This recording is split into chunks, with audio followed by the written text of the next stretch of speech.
बिस्मिल्लाहिर्रहमानिर्रहीम। आज हम शुरू करेंगे चैप्टर नंबर 4। यकीनन ये नया चैप्टर है और चैप्टर नंबर 4 मैथमेटिक्स के जो है वो दो चीज़ों पे इंक्लूडेड है, एक मैट्रिसेस और दूसरा डिटर्मिनेंट्स।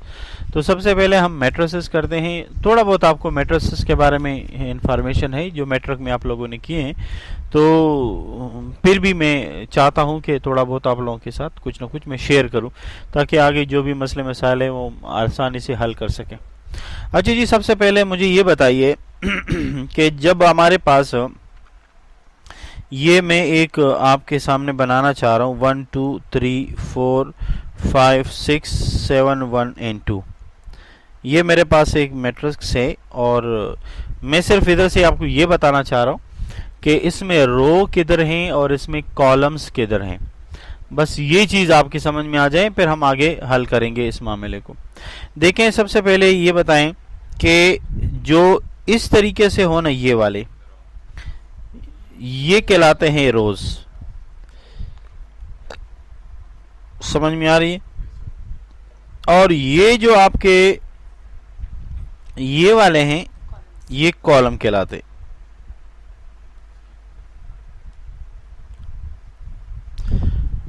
इसका मतलब है हॉरिजॉन्टल जो भी होते हैं, हॉरिजॉन्टल लाइन में वो रोज कहलाएंगे और वर्टिकल लाइन में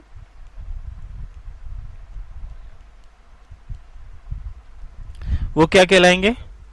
इसमें कोई गपला हो तो मुझे बताएं, क्योंकि अभी तो मैं सिर्फ बिल्कुल वो बेस छोटी छोटी चीजें जो आप मैट्रिक में कर चुके हैं वो हल करना चाहता हूं। अब मैं डायरेक्ट आता हूं, ये कहलाता है 3/3।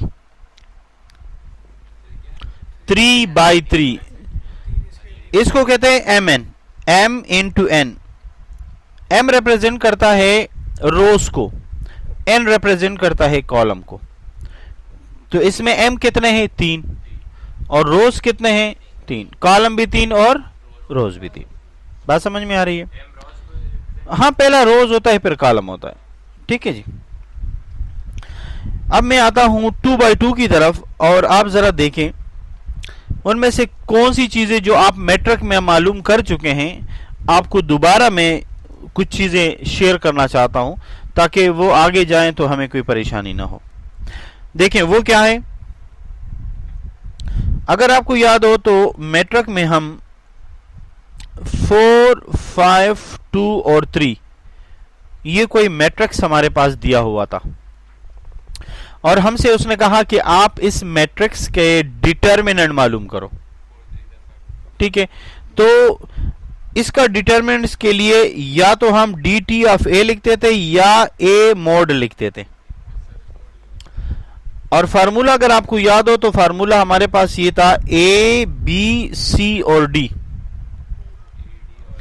तो ये AD माइनस BC फार्मूला हुआ करता था, तो यही फार्मूला हम यहां पर अप्लाई करेंगे।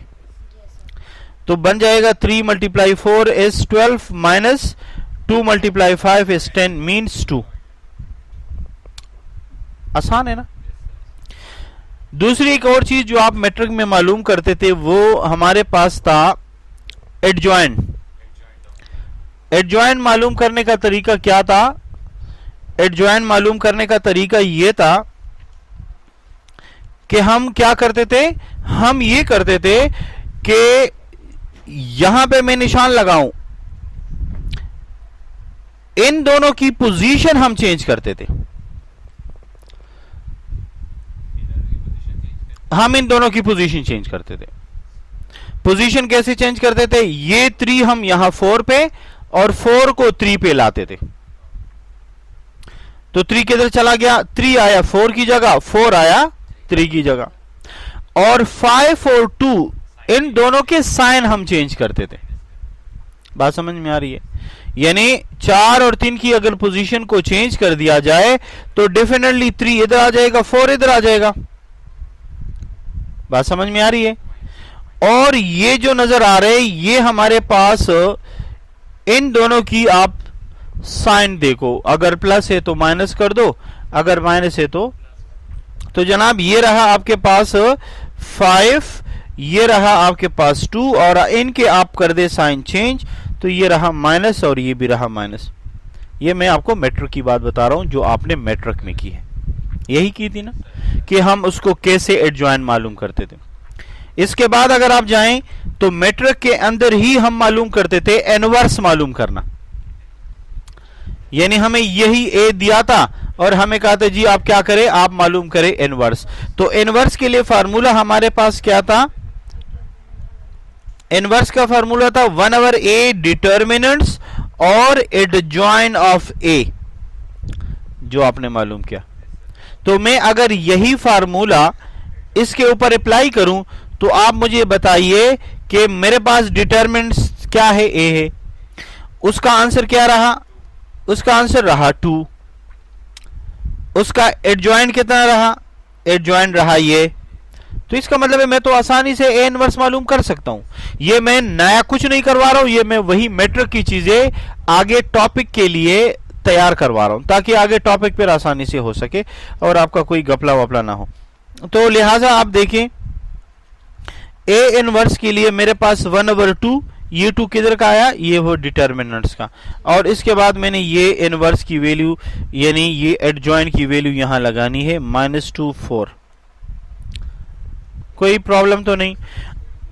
अब मैं क्या करूंगा, ये जो 1/2 नजर आ रहा है ये दरअसल हर एक के नंबर के नीचे आप लगा दो, तो ये लगाऊंगा तो ये बन जाएगा 3/2 -5/2 -2/2 और 4/2।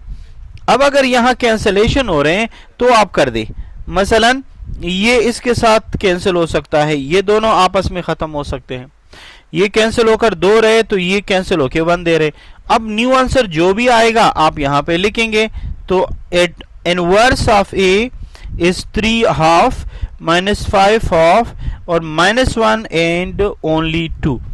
This is the inverse of the given matrix. ये मैंने नया नहीं बताया, ये मैंने आपको मैट्रिक की कुछ चीजें दोबारा रिवाइज करके बताई। बात क्लियर हो गई। अब थोड़ा सा आगे जाते हैं। अगर मेरे पास 2 मैट्रिक्स मौजूद हो मैं ऐड कैसे करूंगा, अगर मेरे पास कोई 2 मैट्रिक्स मौजूद हो तो मैं उसको ऐड कैसे करूंगा। डेफिनेटली मैं उसको ऐड इस तरीके से करूंगा कि मैं एक का, मिसाल के तौर पर मेरे पास एक है 1 2 3 और 4, एक मैट्रिक्स मेरे पास है फर्ज करे 4 6 7 और 8। मैं चाहता हूं कि मैं ए और बी दोनों को ऐड करूं।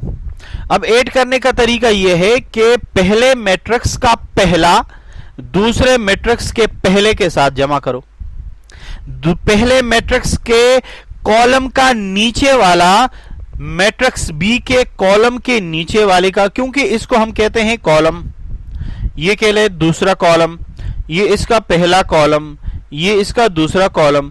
इसका मतलब ये हुआ कि मैं क्या कर सकता हूं, मैं इस 1 को इस 4 के साथ ऐड करूंगा। बात क्लियर हो गई कि नहीं। मैं क्या करूंगा, मैं इस 7 को 3 के साथ ऐड करूंगा, मैं इस 6 को इस 2 के साथ ऐड करूंगा और मैं यहां पर इस 8 के साथ 4 ऐड करूंगा। इसी तरह 2 मैट्रिक्स मेरे पास ऐड हो जाएंगे। बात क्लियर है। और यही बात हमने पिछले आपके मैट्रिक में भी यही चीज थी। तो अब मैं इसको ऐड करना चाहता हूं तो कैसे करूंगा, जरा देखिए। Matrix A plus B equals, पहले आप इसको एक दफा ऐसे लगाएंगे, पेपर में कभी भी नहीं आएगा, ये सिर्फ आगे के काम को चलाने के लिए आपको रिवाइज करके दे रहा हूं। पेपर से इसका कोई सरोकार नहीं है, ये याद रखिए। इतने फालतू नहीं है कि वो तुम्हें पेपर में देंगे ये आप ऐड करो, लेकिन आगे जो सवाल हम करेंगे उसके लिए आपको जरूरत है। अब क्या करूंगा, 1 के साथ 4 को ऐड करूंगा, डायरेक्ट कभी भी नहीं लगाएंगे, आप ऐसे शो करेंगे। इस 2 के साथ किसको ऐड करूंगा, 6 को, तो 2 + 6 आया। इसके बाद इस 3 के साथ किसको ऐड करूंगा, 7 को, तो आया 3 + 7। इसी तरह 4 के साथ किसको ऐड करूंगा, तो ये रहा 4 + 8। अब मुझे बताइए मेरे पास a + b का रिप्लाई क्या आया, 4 और 1 कितने हुए, 5। 7 और 3 कितने हुए? 10। ओके, इसके बाद 6 और 2 कितने हुए? 8 हुए। और 8 और 4 कितने हुए? वासिफ समझ में आ रहे? ओके, अब ये मेरे पास क्या रहा? a plus B. इसी तरह मैं सब्ट्रैक्शन भी कर सकता हूं। आप जरा देखिए कि सब्ट्रैक्शन कैसे करते हैं। सब्ट्रैक्शन के लिए एक बच्चे कुछ मिस्टेक्स करते हैं, आप उनसे अपने आप को जरा सेफ रखेंगे। अब इसकी सब्ट्रैक्शन कैसे होगी, जरा गौर से देखिए। अगर दो मैट्रिक्स मुझे गिवन है, एक मेरे पास है 1 2 3 4, दूसरा मैट्रिक्स है मेरे पास बी, वो है 4 6 7 और 8। मुझे किसी ने कहा भाई आप ऐसा करो, बी से ए को निकालो। क्या करो? बी से ए मैट्रिक्स को सब्ट्रैक्ट कर दो। अच्छा जी, सब्ट्रैक्ट करूंगा तो आपको पता है कि मैट्रिसेस के अंदर सब्ट्रैक्शन का कोई रोल नहीं है। हम माइनस इस्तेमाल नहीं कर सकते। हां, उसकी शक्ल चेंज करके इस्तेमाल कर सकते हैं। मसलन कैसे? हम यूं कर सकते हैं, b प्लस माइनस ए, ये हम कर सकते हैं, क्योंकि मैट्रिसेस के अंदर सब्ट्रैक्शन का कोई रोल नहीं है। हम एड ही करते हैं, लेकिन क्या करते हैं? सामने वाले मैट्रिक्स के साइन चेंज कर देते हैं। तो दरअसल हम कर सब्ट्रैक्शन रहे, पर दिख क्या रहा है? एडिशन। बात समझ में आ रही है? हाँ बाबू, ओके। इसका मतलब है कि यहां पर सबसे पहले मैं लिखूंगा b 4 6 7 8, इसके बाद देखिए प्लस, और ये माइनस का मतलब ये है कि आप a का हर एलिमेंट माइनस से मल्टीप्लाई करें। तो -1 -2 -3 और -4। अब मैं क्या करूंगा? अब हम ऐड करना चाहते हैं। ऐड करने के लिए देखिए, 4 प्लस -1, 7 प्लस -3, 6 प्लस -2, 8 प्लस -4। बात क्लियर होगी कि नहीं? अब आसानी से अब रूल्स अप्लाई कर सकता हूं। अब मैं अंदर आ गया ना घर के, अब मैं जो भी इस्तेमाल करूं वो मैं अपनी सवाबदीद पर इस्तेमाल करूंगा, मतलब I will be responsible for my self. लिहाजा अब मैं इसके ऊपर अप्लाई कर सकता हूं प्रोडक्ट। क्या से? 4, ये देखिए प्लस माइनस से मल्टीप्लाई होगा तो -1, ये मल्टीप्लाई होगा -1, ठीक है, ये मल्टीप्लाई होगा तो वही -1, जो आगे जाके 2 से मल्टीप्लाई होगा तो 6 -2। इसी तरह ये प्लस -1 के साथ मल्टीप्लाई होगा तो माइनस, लेकिन वहां 4 भी लिखा हुआ है, लिहाजा ये हो जाएगा 8 -4। अब मैं क्या करूंगा? अब मैं ये कर सकता हूं कि मैं 4 से a को निकाल दूंगा। जब 4 से a को निकालूंगा तो 3, फिर 6 से 2 निकालूंगा तो आएगा 4, फिर 7 से 3 निकालूंगा तो आएगा 4, फिर 8 से 4 निकालूंगा तो आएगा 4।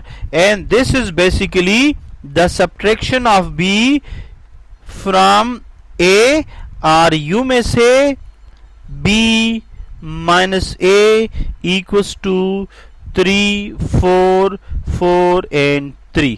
This is the subtraction. बात क्लियर हो गई? ये सारी चीजें अब इसके बाद जो मैं करवाने वाला हूं बेसिकली वो ही इंपॉर्टेंट है, और उसी को हम आगे जाएंगे और उसी को आगे लेके यूज करेंगे। ठीक है, वो क्या है? Multiplication of 2 matrices. ठीक है जी, अब जरा गौर से देखिए। मेरे पास एक मैट्रिक्स है 1 2 3 और 4, दूसरा है b बराबर 4 6 7 और 8। मैं चाहता हूं कि a को b से मल्टीप्लाई करूं। पहले मैं लिखता हूं a, फिर मैं लिखता हूं b। बस ये सीखने वाली बातें हैं। अब जरा ये बताएं, पहले a है या b? जी, पहले a है। याद रखें, मल्टीप्लिकेशन कब हो सकता है, देखते ही आप कैसे अंदाजा लगा सकते हैं ये मल्टीप्लाई हो सकते हैं या नहीं। तो हमारे टीचर ने हमें एक फार्मूला दिया है। फार्मूला ये दिया है कि पहले के रोज दूसरे के कॉलम के बराबर हो तो आंखें बंद करके मल्टीप्लाई करो। पहले के रोज दूसरे के कॉलम के बराबर हो, यानी अगर देखा जाए तो मैंने आपसे क्या बोला था, इसको एम एन बोलते हैं या नहीं बोलते हैं? तो इसका मतलब ये हुआ इसका जो एम है वो रोज है, तो कितनी रोज है इसमें? 2। इसमें कितने कॉलम है? यानी इसका एम इसके एन के बराबर होना चाहिए, यही मतलब है कहने का। यानी इसके रोज इसके कॉलम के बराबर हो तो मैं इसको मल्टीप्लाई कर सकता हूं। वो कैसे करूंगा कैसे नहीं करूंगा वो तो बात की बात है। पहले शुरू करने से पहले पता चला हो ही नहीं सकता और मैंने पूरी कहानी शुरू कर दी, तो फिर तो सामने वाले को बहुत सारी बातों का मेरे बारे में पता चलेगा। तो इसलिए मैं पहले फैसला करूंगा कि क्या मल्टीप्लिकेशन मुमकिन है या नहीं है। अगर मुमकिन है तो फिर मैं बिस्मिल्लाह करूं, अगर नहीं है तो छोड़ देता हूं। तो मुझे बताइए क्या हम इनकी मल्टीप्लिकेशन कर सकते हैं कि नहीं? बोलिए। ओके, जब मैं इसकी मल्टीप्लिकेशन कर सकता हूं तो मैं पर करूंगा क्या? मैं यूं करूंगा कि आपके सामने आप देखें, इसको इसके साथ मल्टीप्लाई करूंगा, चलेगा? दोबारा देखें, मैं इसको इसके साथ मल्टीप्लाई करूंगा। मैं कलर के साथ बता रहा हूं ताकि आप कभी कंफ्यूज ही ना हो। ये कलर इस कलर के साथ, ये वाला इसके साथ, मतलब क्या हुआ कि पहला एलिमेंट पहले के साथ, दूसरा दूसरे एलिमेंट के साथ। पहले मैट्रिक्स का रो चलेगा, दूसरे का कॉलम चलेगा। इस मैट्रिक्स का रो का पहला, इसके कॉलम का पहला, इस रो का सेकंड तो इसके कॉलम का सेकंड। अगर आगे हो तो तुम आगे कंटिन्यू रखोगे, अगर यहां एक और है तो यहां एक और होगा, यहां पर 2 और होंगे तो यहां 2 और होंगे। आपने सीक्वेंस ऐसे ही रखना है, आगे पीछे नहीं जाना। अब दोबारा देखें, अब 3 को 6 के साथ, अच्छा अब ये 1 को, इसको अभी नहीं करें, पहले उस सीक्वेंस को पूरा करें। कैसे? क्या किया मैंने?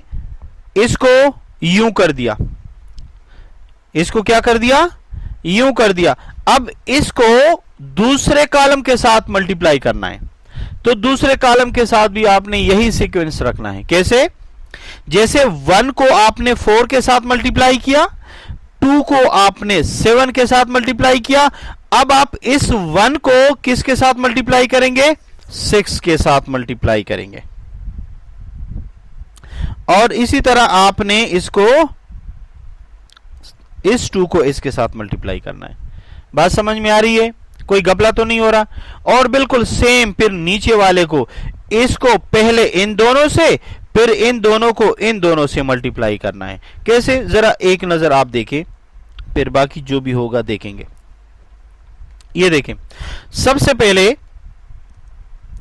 इस 1 को किससे मल्टीप्लाई करना है? 4 से, तो लिख दिया मैंने 1 मल्टीप्लाई 4 प्लस, फिर क्या करूंगा? इस 2 को 7 के साथ, 2 मल्टीप्लाई 7। देखो आपने यहां का एक कॉलम यहां पर लगा दिया, ये कॉलम ही तो है, नीचे लगाऊंगा तो कॉलम बनता जाएगा ना। आगे चले, अब देखिए इस 1 को 6 के साथ मल्टीप्लाई किया, प्लस फिर इस 2 को 8 के साथ मल्टीप्लाई किया। अब दोबारा इस 3 को किसके साथ मल्टीप्लाई करूंगा? इसको 4 से मल्टीप्लाई करूंगा, 3 मल्टीप्लाई 4, फिर प्लस, फिर इस 3 को, सॉरी इस 4 को 7 के साथ करूंगा, 4 मल्टीप्लाई 7, फिर इस 3 को 6 के साथ मल्टीप्लाई करूंगा, फिर इस 4 को 8 के साथ मल्टीप्लाई करूंगा। अब मैं उन बच्चों के लिए जो बहुत जल्दी भूल जाते हैं, मैं उनको यहां पर एक ट्रिक सिखाना चाहता हूं, हाँ, कि अगर वो ये कहानी भूल जाए तो हमें यहां से क्या नजर आ रहा है। मुझे एक बात बताइए, गौर से देखिए, ये क्या है, 4 एक जैसे है क्या नहीं, गौर से देखिए, ये 7 एक जैसे है क्या नहीं, ओके, ये 6 एक जैसे है क्या नहीं, ये बताएं, ये 8 एक जैसे हैं, बिल्कुल गौर से देखें, सही है। ये देखें 4 यहां पर क्या है, 4, ये क्या है, ये क्या है, ये क्या है, ये क्या है, अब जरा आए देखिएगा, ये 1 है, ये क्या है 1 3, ये 1 3 ऊपर कहीं नजर आ रहे हैं आपको, ये है 1 3, ये देखिए 2 4 ऊपर नजर आ रहे, ये है 2 4, 1 3 नजर आ रहे, ये देखिए ये वही 1 3, ये देखिए 2 4 नजर आ रहे, देखिए ये वही 2 4, ये है इसकी पहचान। यानी आप देखें, आप करना क्या चाह रहे हैं, आप करना ये चाह रहे हैं, सेम रो इस्तेमाल कर रहे हैं। 1 क्या है, जरा इधर देखिए, थोड़ा सा,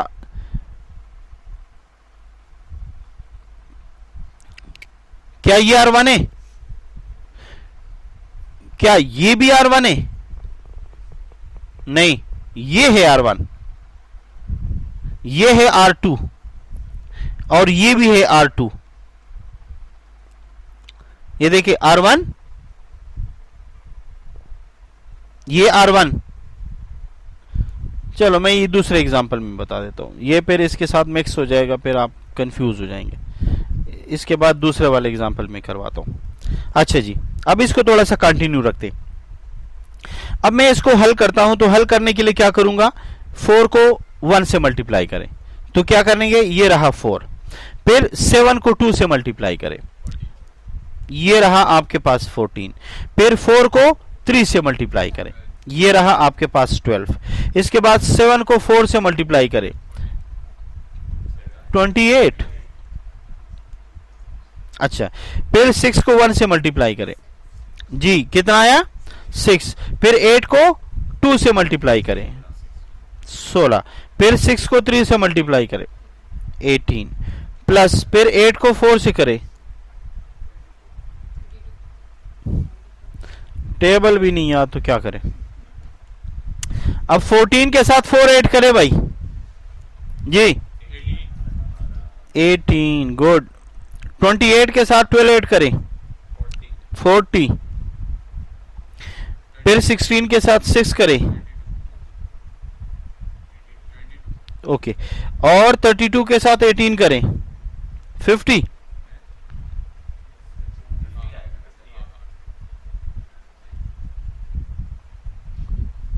ये है आपका रिप्लाई। अब मैं उसका जो शॉर्टकट वाला जो मैं आपसे कह रहा था, मैं अभी वो बताना चाह रहा हूं। ये देखें, होता ये है, जब हम दो मैट्रिसेस मल्टीप्लाई करते हैं तो हम पहले का क्या चलाते हैं, पहले का रो चलाते हैं। तो इसका मतलब ये हुआ कि अगर ये मेरे पास हो, फर्ज करें, गौर से देखिए, ये आप कब इस्तेमाल कर सकते हैं, जब एप्टीट्यूड टेस्ट वगैरह के अंदर कभी सवाल आ जाए तो उस वक्त आप इसको इस्तेमाल कर सकते हैं। ये बताएं, यूं जाने पर ये क्या होगा, रो, तो ये भी यहां जो कुछ भी होगा वो भी रो 1 है, यहां जो होगा वो भी रो 1 है, लेकिन होगा ये कि मैं इसको यूं लिखता हूं, A11, A12, A21, A22। हाँ जी, अब बताता हूं कैसे। ये रखता हूं मैं B11, B12, B21 और B22। अगर आप लोग जरा ध्यान से देखें तो एक चीज क्लियर होगी, जो मैं इससे पहले करवा रहा था फिर मैंने मिटा दिया क्योंकि मैंने कहा ये उसके साथ मिक्स हो जाएगा तो मैं बाद में करा दूं। वो ये है कि इसका जो पहला 1 है ना, वो रो रिप्रेजेंट करता है, इसके बाद वाला जो 1 है ना, ये कॉलम रिप्रेजेंट करता है। यानी इसका पहला 1 है पहला रो पहला कॉलम। 1 1 का मतलब पहला 1 क्या रिप्रेजेंट करता है? पहला 1 रो, दूसरा 1 कॉलम। अब देखें इसका पहला वाला क्या रिप्रेजेंट करता है? रो, पहला रो होगा, कहीं पर भी हो पहला, दूसरा वाला कॉलम, पहला जो भी होगा दूसरा वाला, ये पहला रो होगा दूसरा कॉलम होगा, ये कोई भी एक्स हो उसका पहला वाला दूसरा वाला। तो ए का पहला 1 जो है ये किसको रिप्रेजेंट करता है? ओके, दूसरा वाला किसको रिप्रेजेंट करता है? Very good. इस 1 में रो 2 क्या रिप्रेजेंट करता है? Very good. अब यहां A2 देखे, ये 2 क्या रिप्रेजेंट करता है? सेकंड रो। 1 का मतलब पहला कॉलम, ये देखे 1 1 एक जैसा है क्या? नहीं, लेकिन ये 1 पहला रो, ये 2 दूसरा रो। बस समझ में आ रही है? 1 2 ये पहला 1 किसको रिप्रेजेंट करेगा? रो को। दूसरा किसको रिप्रेजेंट कर दे? कॉलम। तो और यहां 2 2 से मुराद क्या है? पहला किसको रिप्रेजेंट करता है? रो को। दूसरा किसको रिप्रेजेंट करता है? अच्छा, इससे साबित क्या हो रहा है कि अगर आपसे कोई पूछे ये एक किधर वाकया है तो आप उसे बोले पहला रो पहला कॉलम। ये किधर है? पहला रो सेकंड कॉलम। ये किधर है? सेकंड रो पहला कॉलम। ये किधर है? Second row second column. बिल्कुल ऐसा यहां पर भी है। अब जब मैं इसको मल्टीप्लाई करता हूं, अब मैं आपको जब बनाऊंगा तो आपको फार्मूला समझ में आ जाएगा कि आपने करना क्या होता है। ये देखें, पहला पहले के साथ, पहला पहले के साथ, तो A1 1 और B1 1। बात समझ में आ रही है? फिर ये किधर जाएगा? ये इधर आएगा। पहला पहले के साथ, दूसरा दूसरे के साथ। तरीका तो वही सिखा रहा हूं ना, लेकिन बेसिक तरीका यही है जो आपके सामने अभी डिस्प्ले पे आ रहा है। ठीक है ना? ये ऊपर जो मैंने बताया ये तो उसके बाद लोग बताते हैं, लेकिन पहले मैंने बताने का इसलिए सोचा कि वो चीज जो मैट्रिक में अभी डिस्कनेक्ट हुआ है तो वो दोबारा रिकनेक्ट हो जाए। अब आगे आपकी ये वाली चीजें काम आएगी। तो जनाब करना क्या है? A1 1 को किससे मल्टीप्लाई करना है? ओके, A1 1 और B1 1, इसके बाद प्लस A1 2 और B2 1, B2 1, फिर दरमियान में गैप। अब A1 1 को कहां लेके जाएंगे? B1 2 के पास। बात समझ में आ रही है? तो ये आ गया आपके पास A1 1 और B1 2, और इसके बाद प्लस, फिर क्या होगा? A1 2 के साथ B2 2। बस आई होप सो अब समझ में आया, मतलब अब परेशानी नहीं होगी। कि होगी परेशानी? अब नहीं होगी। बस आपके ज़हन में आए ना, पहला रो पहला कॉलम, पहला रो दूसरा कॉलम, दूसरा रो पहला कॉलम, दूसरा रो सेकंड कॉलम। बस ये तो लकीरों ऐसी 1 सेकंड में बंदा कर लेता है। अच्छा जी, अब जरा मुझे ये बताइए फिर क्या होगा? फिर A21 किसके साथ जाएगा? B1 1 के साथ। A21 और B1 1 प्लस, फिर क्या होगा? A22 किसके साथ? B21, और उसके बाद A21 किसके साथ? B1 2, और फिर A22